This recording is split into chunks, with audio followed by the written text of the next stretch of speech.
Capítulo 4. Visão geral. As 10 principais limitações fatais. Todos temos limitações, que são potencialmente prejudiciais e, às vezes, perigosas. O que você pensa de um pai ou uma mãe que não oferece apoio e proteção suficiente aos filhos? Ou um pai ou uma mãe que os proteja demais, deixando de impor limites adequados, seja permissivos ou com comportamentos impróprios. O que dizer de um chefe ou de um colega de trabalho que seja defensivo e não aceite ouvir críticas? É fácil deduzir o risco apresentado nos nossas dificuldades, mas mesmo aquelas que parecem inofensivas podem ter repercussões em uma escala mais ampla. Como descobrir quais são elas? O que fazer a respeito? Dominei limitações pessoais, essas características que prejudicam o nosso desempenho, porque é isso que são. Elas nos restringem, impedindo-nos de avançar ou de galgar posições, impedindo-nos de observar o mundo sob uma nova perspectiva. A verdade é que todos nós temos limitações e todos temos mais de uma, duas ou três. O segredo é identificar aquelas que têm mais impacto em nossa vida. Como psicoterapeuta, preciso cumprir duas tarefas importantes com todos os pacientes. Primeiro, fazer um diagnóstico. Segundo, prescrever o tratamento adequado. O diagnóstico de qualquer situação tem uma importância crucial. Se ele estiver errado, será difícil, se não impossível, prescrever o tratamento correto. Então, como fazer para identificar corretamente o problema e iniciar o processo de mudança? Foco preciso. Certo sábado de manhã, eu estava me preparando para sair a cavalo quando Susan me pediu que conversasse um pouco com ela. Eu não queria perder muito tempo, mas percebi que ela estava pensativa e me dispus a ouvi-la. Susan começou a dizer que eu estava trabalhando demais e sentia que eu precisava fazer alguma atividade para relaxar. E me dedicando a outras motivações que não fossem negócios de trabalho. No início não concordei, pois gosto do que faço, mas sabia que ela tinha razão. Ela, porém, me surpreendeu. Por que não começar a jogar golfe? Era a última coisa que eu esperaria ouvir dela. Querida, não jogo golfe desde criança. Por onde eu começaria? E antes de mais nada, por que faria isso? Ela já tinha pensado nessa pergunta antes de tocar no assunto. Respondeu a cada uma delas e encerrou a história. Da próxima vez que estiver na Flórida, por que não faz uma aula com um dos técnicos de jogadores profissionais e vê se gosta? Ela sugeriu. Poucos meses depois, lá estava eu em um campo de golfe na Flórida. Um técnico conhecido. Ele já havia treinado as excelentes golfistas e me olhava de um jeito que insinuava que eu não pertencia a essa categoria. Depois de filmar uma tacada minha para entreter as outras pessoas, imagino, ele começou a enumerar tudo o que estava errado com meu movimento. Eu precisava mudar a forma de empurrar o taco, dobrar mais os joelhos e girar mais o quadril. Também não estava fazendo o mesmo arco a cada tacada, o que precisava ser corrigido, senão elas nunca seriam consistentes. Depois veio uma explicação sobre como eu usava demais o pulso. Também ouvi comentários sobre deixar a cabeça parada enquanto eu dava a tacada, ao mesmo tempo manter a coluna reta. A cada nova instrução, eu esquecia os outros movimentos, que também devia executar. Ao fim da aula, a confusão era tanta que não sabia mais o que estava fazendo. Eram informações em excesso, senti-me paralisada, incapaz de fazer qualquer coisa. Foi uma felicidade quando entrei no avião para voltar. Alguns meses depois, tive outra aula de golfe, dessa vez com Jeff Hunter, o técnico mais experiente de Miramont no Country Club de Bryan, Texas. Jeff é um ótimo professor. No campo, ele me observou durante um tempo enquanto eu dava algumas tacadas e disse: Você precisa finalizá-las melhor. Constatou ele e fez uma demonstração movimentando o taco até achar a posição correta no fim da tacada. Eu pratiquei alguns lances, sentindo a grande diferença que esse pequeno ajuste fazia. Após 1 ou 2 minutos, levei um susto ao ver Jeff dando as costas para mim e se dirigindo à sede do clube. Ei, ei, espere! Para onde está indo? Chamei. Por enquanto, você só precisa praticar esse movimento. Treine isso e nos falamos quando você estiver executando bem. Eu só precisava praticar aquele movimento, impressionante. Uma hora depois, ele passou por mim de novo e comentou: ainda há pontos a serem corrigidos nesse movimento. Mas isso é o que importa agora. Continue treinando e nos vemos daqui a algumas semanas. E foi embora. Só um movimento, pratique-o e conversamos depois que você estiver executando bem. Essas palavras foram música para os meus ouvidos, pois ele havia me mostrado o ponto de partida. Era algo que podia fazer. Treinar e constatar meu progresso. Eu não precisava pensar em 10 movimentos. Apenas um. Leve o taco até o fim e fique parado.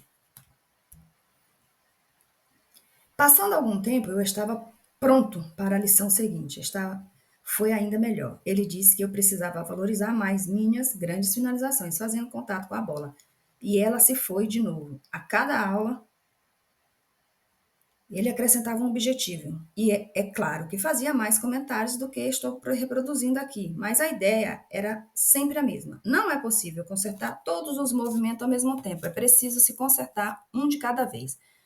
Você tem que identificar quais mudanças irão te trazer os maiores benefícios. É isso que precisa trabalhar. No que mais está prejudicando você? Com a estratégia ótima. Eu ainda não sou o golfista que pretendo ser, mas já tenho um desempenho melhor e estou sempre disposto a aprender a jogar. Quero fazer aqui uma reflexão. Você diria que a principal explicação para meu baixo desempenho eram meus tacos ou minha falta de experiência? É claro que era minha falta de experiência. Mas quantos golfistas trocam constantemente de taco e constatam que ainda não jogam melhor? Se a mudança que você estiver implementando for em fatores que não fazem a menor diferença, e se ignorar o que de fato importa, está perdendo tempo e dinheiro. Para não falar da frustração que se sente quando os esforços não geram grandes resultados. Jeff me ensinou a me concentrar em um único movimento, a um passo de cada vez, para melhorar no golfe. Existe um detalhe, um ponto de partida para todo desafio que nos deparamos. A superação das limitações pessoais não é diferente. Primeiro você identifica a sua principal dificuldade e investe em modificá-la. Após tê-la superado, pode se dedicar à limitação significativa seguinte. Assim é o processo, concentrando os esforços naquilo que você precisa fazer a cada momento. Tenha em mente que isso é um processo. Se você estiver realmente se desenvolvendo, ele não acabará nunca. Você se dedicará à primeira limitação e depois identificará a segunda, a cada nova etapa. Constatará que sua vida está melhorando e que o seu desempenho é superior ao de antes. Não vem ao caso se a deficiência mais séria é falar demais ou de menos. Tanto faz, é ser preguiçoso, tímido, tem pouco autocontrole ou perder tanto tempo organizando a sua vida que você nunca aproveita de fato. O que é importante é que, no ano que vem, você não tem o mesmo nível de limitações pessoais neste ano que neste ano. Isso é crescimento. Identifique suas limitações. O diagnóstico mais útil é aquele que identifica algo que pode ser mudado. Portanto, o primeiro passo do processo é fazer uma avaliação. Precisa da principal ou das duas principais limitações que mais estão afetando sua vida. Entre elas, está incluídos quaisquer comportamentos, atributos ou problemas psicológicos que impeçam de atingir o máximo do seu desempenho. Inevitavelmente, existem algumas limitações que não podem ser mudadas, como as físicas. Por exemplo, não importa quanto você queira jogar basquete, não é possível crescer mais. O foco da superação das limitações pessoais é nosso comportamento, pois nossas ações estão dentro do escopo que somos capazes de controlar. Se seguirmos trabalhar nossos comportamentos limitadores, poderemos provocar transformações significativas em nossa vida. Esse fato nos leva à pergunta que está no cerne do crescimento pessoal. Que comportamento eu preciso mudar e como mudá-lo? Crítica é essencial. Lamentavelmente, somos o pior juiz das situações que vivemos. Nossas limitações podem ter desenvolvido pelo simples fato de não enxergarmos ou podem justamente impedir nossa capacidade de reconhecê-las, seja como for. Os anos como psicoterapeuta me convenceram de que a autoavaliação, por si só, não é eficaz. Ao longo do tempo, pedi a muitas pessoas que me enumerasse as áreas em que mais precisava melhorar, e muito poucas me deram uma resposta minimamente precisa. O fato é que a autoavaliação é um paradoxo. Não dá certo pregar um livro de autoajuda, não dá certo pegar um livro de autoajuda, lê-lo sozinho e pensar que você examinou com precisão por conta própria. Embora seja um bom começo, a autoavaliação é somente uma parte da equação.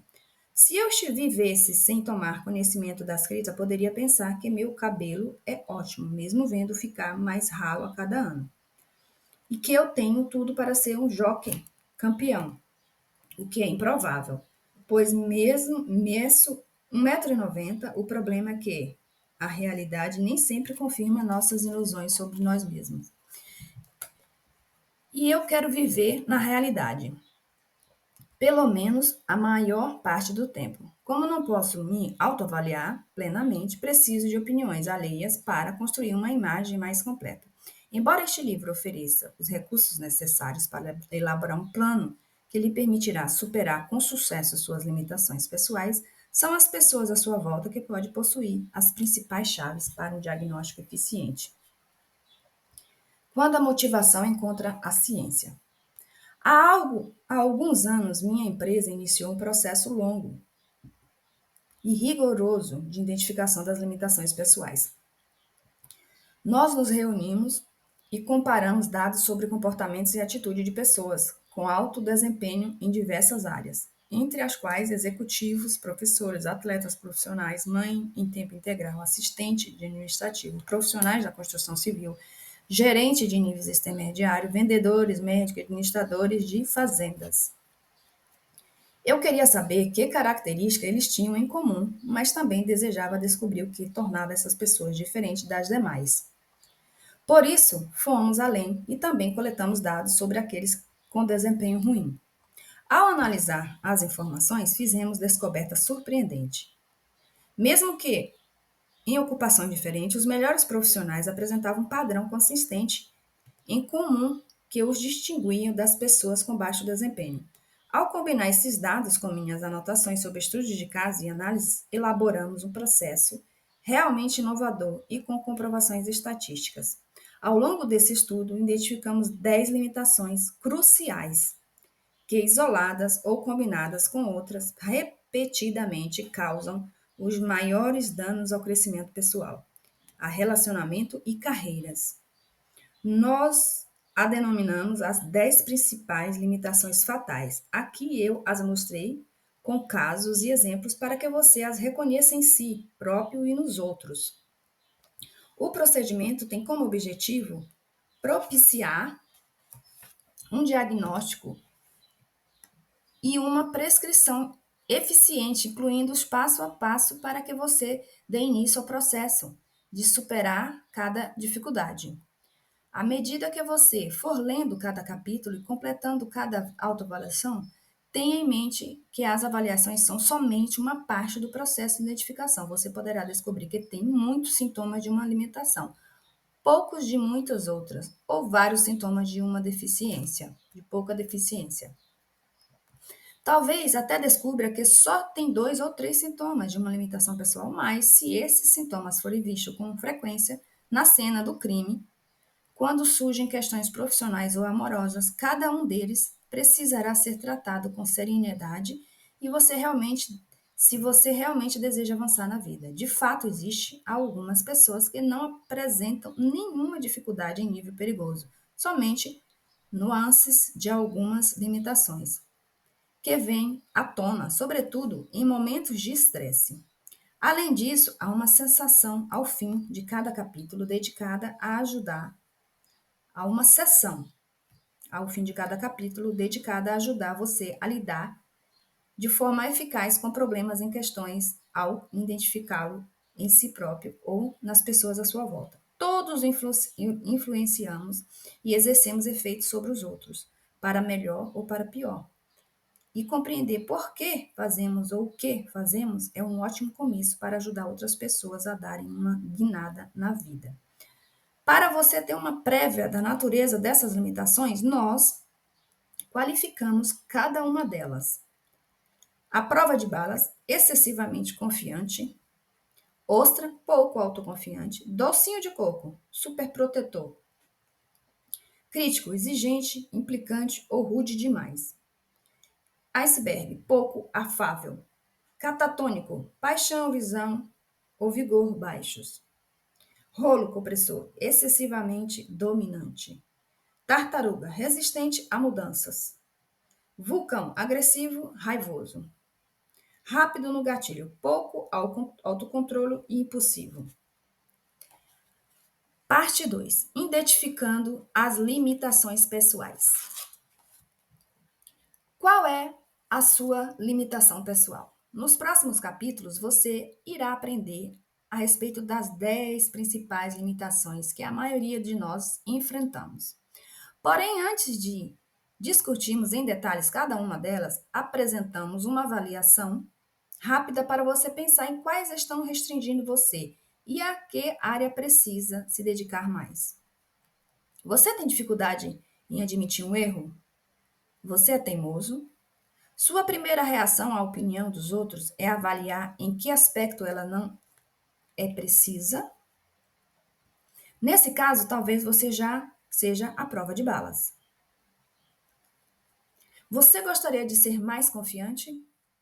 O que as outras pessoas pensam de você tem importância?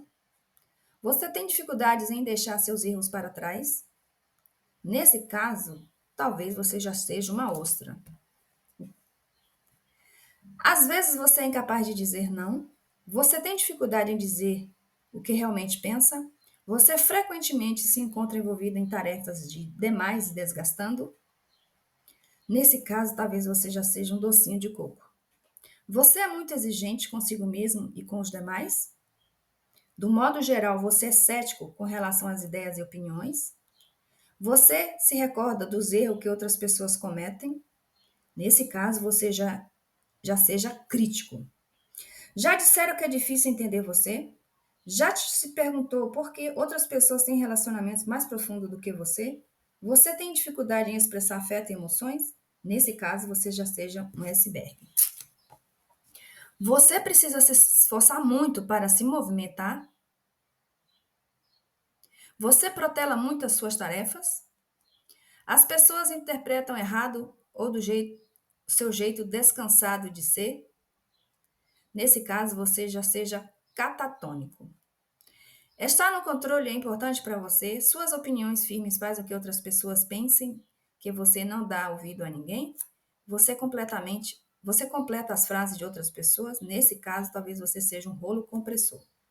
Mudanças e incertezas deixam você nervoso? Você tem dificuldade em mudar de rumo? Você dá preferência a abordagens testadas e aprovadas? Nesse caso, você seja uma tartaruga. Em desavenças, você tende a dar a última palavra? Suas emoções se intensificam quando você se sente desafiado? Você se frustra com as pessoas frequentemente? Nesse caso, talvez você já seja um vulcão.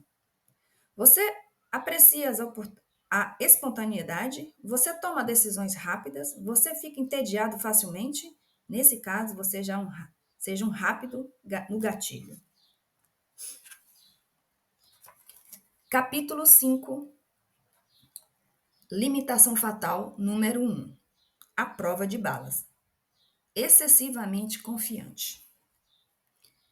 Em psicologia, há um conceito para designar aqueles que têm ilusões egocêntricas de grandeza. Complexo de Napoleão. Há uma razão para que o nome desse imperador francês represente a limitação causada pelo excesso de confiança, de autoconfiança. Na noite de 23 de junho de 1812, Napoleão e seu exército cruzavam o rio Niemen para dar início à invasão da Rússia. Seu objetivo era derrotar dois exércitos russos incluir aquele país na lista de territórios conquistados. Sob o comando estava quase 500 mil soldados, de um total de 600 mil da grande armada francesa. A marcha até Moscou foi longa e árdua, antes de completar os 5 meses durante os quais se estenderiam a viagem de Paris a Moscou. Napoleão já havia perdido mais de 380 mil homens.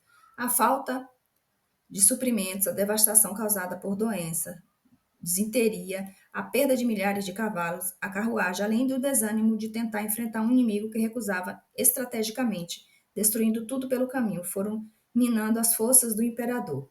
Ao longo de todo o trajeto, Napoleão submeteu seus soldados a exigências absurdas. Quando chegaram em Moscou, no dia 14 de setembro, só restavam 100 mil homens. Ainda assim, recusando-se a aceitar a derrota humilhante, o megalomaníaco Napoleão relatou de tal forma Batalha de Smolensk que se lê pensa que ele participou de uma guerra totalmente diferente. Realizei manobras em um país que vivia com olhos a mim e a França. A população e as autoridades estavam do meu lado. Eu conquistei homens, cavalos, mantimentos e Smolensk é uma cidade fortificada. Memórias de Napoleão, 1812. Nada disso estava próximo da verdade. Ele não foi bem recebido, nem conseguiu obter cavalos ou mantimentos. Na verdade, perdeu cerca de 7 mil soldados na conquista de Smolensk. Napoleão não conseguia enxergar nada além do seu ego. Sua autoconfiança não era um farol que lhe permitia avançar com segurança, mas uma luz ofuscante que obscurecia a realidade. A chegada a Moscou deveria representar uma vitória gloriosa, mas foi, na melhor das hipóteses, uma conquista sem sentido. Os próprios russos abandonaram e incendiaram a cidade para não permitir que Napoleão a ocupasse. Com menos de 20% de seu efetivo, nada além de uma cidade queimada, com recompensa e o medo de perder o controle da França. Napoleão não teve escolha senão retornar a Paris. Estava começando um inverno rigoroso na Rússia, e o restante da desmoralizada grande armada francesa foi perseguido o tempo todo pelos russos e pelos cossacos, sendo forçados a voltar pelo mesmo caminho destruído, sem abrigo, comida ou suprimentos. Napoleão partira com quase 500 mil soldados e retornou a Paris com menos de 10 mil. Em menos de um ano, perdeu quase meio milhão de homens. Ainda assim, Napoleão declarou que sua caminhada tinha sido uma vitória. Sua entrada em Paris teve toda a pompa e circunstâncias dignas de um líder que retornara vitorioso de uma campanha militar arrasadora. Confiante em sua realidade, ele declarou sua vitória sobre os russos e celebrou a derrota de Moscou. Aqui está o ponto crucial. Napoleão acreditava na realidade dele, não na realidade, mas na sua própria realidade. De modo geral, a autoconfiança é algo bom, devidamente equilibrada. É ótima. Porém, a confiança excessiva talvez seja uma das limitações pessoais mais perigosas entre as que listrei neste livro. Eu já vi pessoas apostarem a economia da vida toda em um palpite, mesmo depois de perderem tudo. Continuaram acreditando que estavam certas. Isso acontece porque elas creem que são a prova de balas. Se só estivessem arriscado o futuro da sua própria vida, talvez não fosse tão ruim uma pessoa apostar tudo naquilo em que acredita. Mas não é bem assim. As pessoas com essas limitações pessoal comprometem tudo o que conseguirem acreditar que tem razão. Infelizmente, tudo costuma envolver também a vida e o futuro de outras pessoas. Napoleão não apostou o futuro dele na campanha da Rússia. Apostou o futuro dos outros, a vida dos outros. Meio milhão de homens, suas famílias perderam tudo por causa de uma missão fracassada. Napoleão acreditava que não precisava aceitar um tratado, pois poderia ter o que quisesse com uma conquista militar. Infelizmente, seu ego o impediu de admitir a catástrofe que ele próprio havia causado. A liderança envolve algumas demandas e responsabilidades especiais. Os líderes sempre devem pensar os ganhos e as perdas, precisam estar dispostos a pagar o mesmo preço que esperam que os outros paguem. Por exemplo, como um sócio de uma empresa, não tenho o direito de pedir à minha equipe que me apoie em um projeto se eu não estiver disposto a compensar o sacrifício que ela precisará fazer para colocá-lo em prática. O excesso de confiança de Napoleão impediu que ele percebesse a realidade do que estava fazendo. Como é possível que alguém passe diariamente ao lado de milhares de homens mortos, cavalos abatidos e pessoas morrendo de tifo e de fome e ainda assim não perceba que algo está terrivelmente errado? O excesso de autoconfiança é uma força que cega e pode ser fatal. Ele está presente em funcionários públicos, como o político que encara o povo e nega a verdade, acreditando que está acima da lei e que os fins justificam os meios.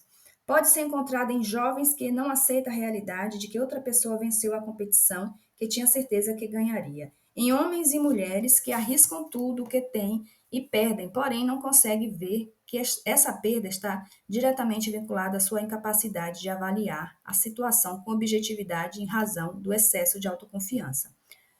Um dos maiores indicadores do grau de limitação causado pelo excesso de confiança é a capacidade de uma pessoa de dar ouvidos aos conselhos dos demais. Quando ela deixa de ouvir os outros, a única voz que ela resta é a sua própria. Esta pode ser solitária e lubriadora, sobretudo se a pessoa acha que sempre tem razão. Napoleão não dava ouvidos a ninguém e nem precisava, ele era a prova de balas, mas estava enganado. Protoconfiança excessiva. Aqueles que têm autoconfianças extremas costumam apresentar uma personalidade dominante e agressiva. Percebemos esse comportamento em muitas carreiras e atividades consideradas atraentes hoje e em dia. Além de profissionais mais tradicionais, como executivo de vendas, de marketing, muitas vezes as pessoas excessivamente autoconfiantes exercem um forte magnetismo e sempre parecem ter resposta para tudo. Muitos empreendedores apresentam essas limitações. De certa forma, eles precisam ter muita autoconfiança para se arriscar e iniciar um negócio que outras pessoas não conseguiriam ou não estariam dispostas a encarar. Porém, se essa autoconfiança não estiver em equilíbrio com as outras características, como autocontrole ou modéstia, ele acabará causando mais mal do que bem. Durante o auge de Potocom, no fim dos anos 90, lembro-me de participar de reuniões com alguns investidores que avaliaram determinadas oportunidades de negócio. Em um desses encontros, eu me sentei de frente para o ex-presidente de um Potocom, que expunha suas ideias de um empreendimento novo e promissor. Ele acabara de vender as ações de sua empresa anterior e deixou bem claro que havia feito uma jogada de mestre. Estava claro que seu objetivo era usar suas estratégias bem-sucedidas para justificar a arrecadação do capital de risco necessário para financiar a nova companhia. Seu currículo consistia em uma sucessão de empreendimento de curto prazo.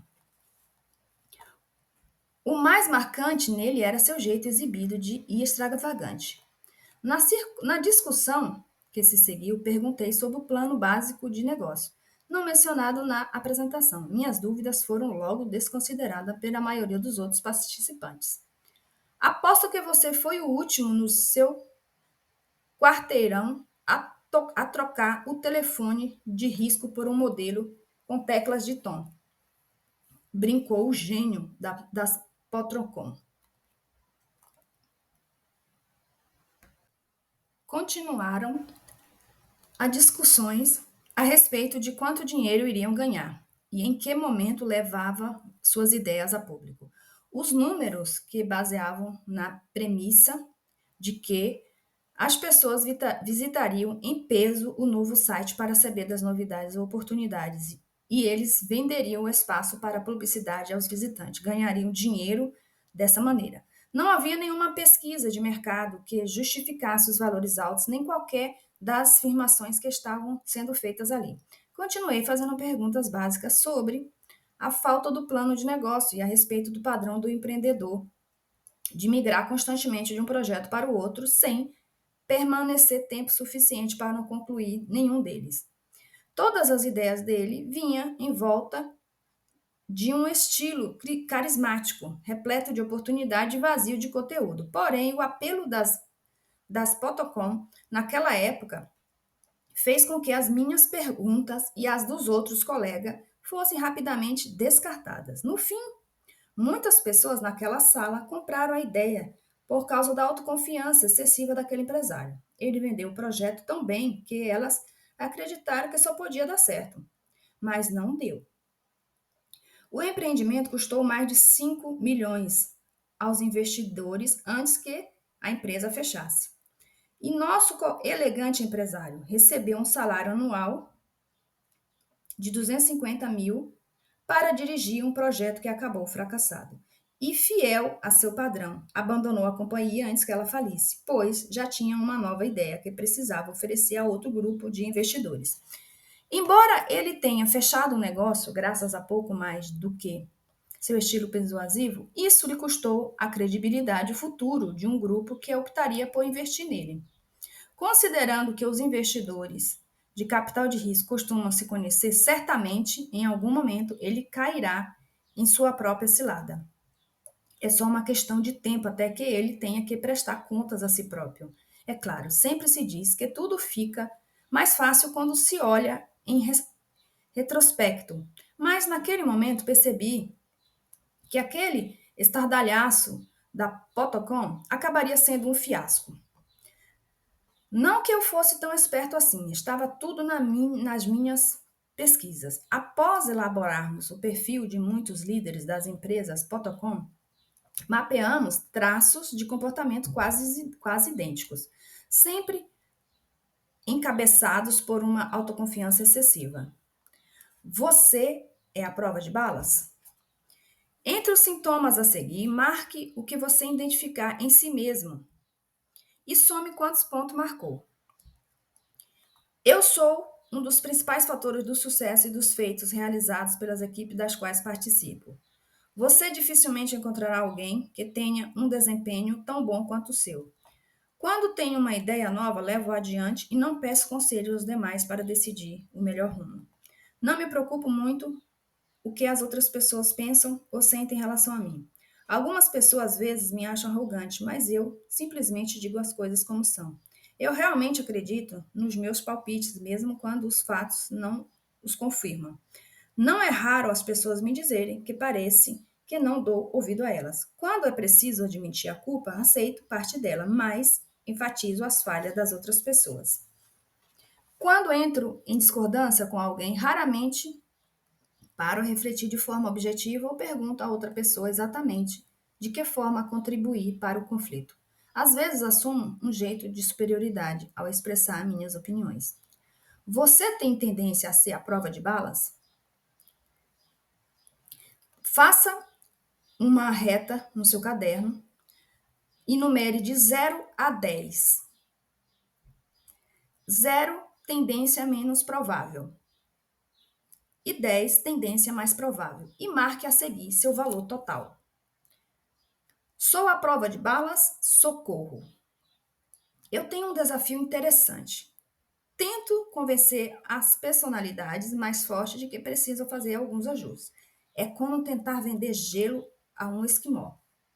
Recentemente, um amigo meu estava preenchendo o perfil Flipper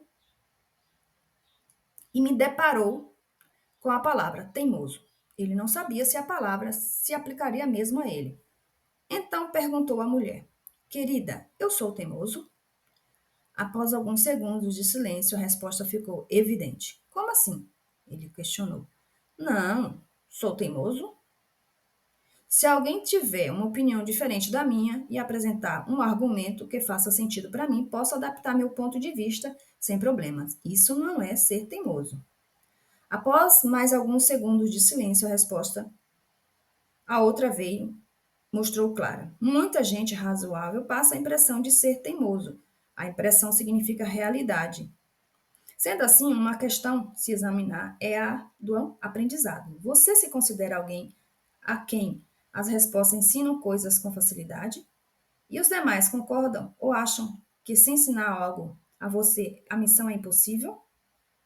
Em certos aspectos, essas limitações podem ser uma das mais paralisantes, pois as outras pessoas deixam de opinar quando percebem que a opinião delas não é bem aceita. E da próxima vez que alguém estiver lhe dando conselho, evite pedir esclarecimentos demais. Isso também é fatal. Mesmo se os conselhos forem um pouco confusos ou simples. Obrigado, é o suficiente. Depois pode decidir. Se precisa de algo, seja esclarecido. Outro comportamento típico é o de arrastar. As pessoas, em vez de tê-las ao seu lado, não conheço muita gente, eu gosto ou que tolere ser arrastada. Então preste atenção ao seu modo de agir. Percebi que alguns indivíduos falam tão alto que ninguém os escuta. Isso é uma pena, pois podem ter ideias ótimas, mas os outros passam a filtrar o que eles dizem. Para que ouçam suas opiniões, tente se comunicar usando o tom de voz adequado. Etapas da tração específicas. Aqui estão algumas ações que você pode adotar para começar hoje mesmo a ganhar tração e se transformar numa pessoa melhor. Após ler todos os capítulos referentes às limitações e, e se ficar caracterizada como uma das limitações fatais, etapas como estas farão parte do seu plano de tração, que será elaborado no capítulo 15. Vou pedir a opinião de alguém com personalidade forte e formular perguntas direcionadas a elas, nas quais estou trabalhando. Por exemplo, eu tenho sido teimoso? Ou eu tenho dado atenção às pessoas? A cada semana eu vou pedir a alguém que me dê uma nota de 0 a 10. Se a nota for baixa, de 10, vou responder: obrigado. Você tem alguma sugestão para que eu melhore? Vou deixar de ser visto como alguém inflexível. Por exemplo, quando eu estiver discutindo um assunto no qual eu discordo de tal alguém, darei mais atenção ao interlocutor, tentando compreender de fato seus sentimentos e suas opiniões, em vez de ficar formulando mentalmente o que farei em seguida. Se alguém pedir minha opinião, vou começar fazendo perguntas, em vez de simplesmente responder. Isso me ajudará a parecer menos autoritário e incentivará as outras pessoas a seguirem respostas também. Vou começar a pedir mais opiniões de pessoas cuja visão é diferente da minha. Por exemplo, ao apresentar minhas ideias, terei a aprender com elas que fizeram perguntas difíceis. Como lidar com uma pessoa à prova de balas?